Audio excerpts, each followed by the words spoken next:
বাঙালির কাছে প্রিয় খাবার ইলিশ খিচুড়ি, কিন্তু রাজধানীর বিভিন্ন বাজারগুলো দেখা গেছে পর্যাপ্ত ইলিশ নেই। আর যে কয়টা আছে সেগুলোর দাম সাধারণ ক্রেতাদের নাগালের বাইরে।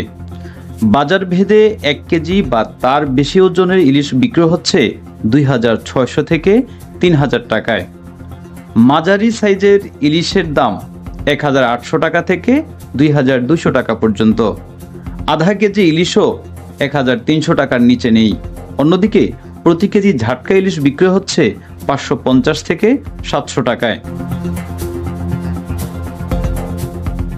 মাছ বিক্রেতাদের দাবি, সাগরে বৈরী আবহাওয়া আর মৌসুম শেষের দিকে হওয়ায় যোগান কম রয়েছে, তাই দাম কিছুটা বৃদ্ধি পেয়েছে। কিন্তু ক্রেতাদের বরাবর অভিযোগ, এই অস্বাভাবিক দাম নিয়ন্ত্রণে সরকারের কার্যকর কোনো উদ্যোগ নেই। বাজার করতে আসা এক শিক্ষক জানান, এবার আর বড় ইলিশ কেনা হয়নি। 850 গ্রাম ইলিশও 2000 টাকার নিচে পাওয়া যাচ্ছে না।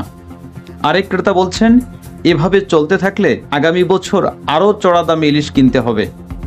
এরই মধ্যে আসন্ন দুর্গাপূজায় ভারতে ইলিশ রপ্তানির সিদ্ধান্ত নিয়েছে অন্তর্বর্তীকালীন সরকার, কিন্তু ঢাকার বাজারে নির্ধারিত রপ্তানি দামের চেয়ে অনেক বেশি দামে ইলিশ বিক্রি হচ্ছে।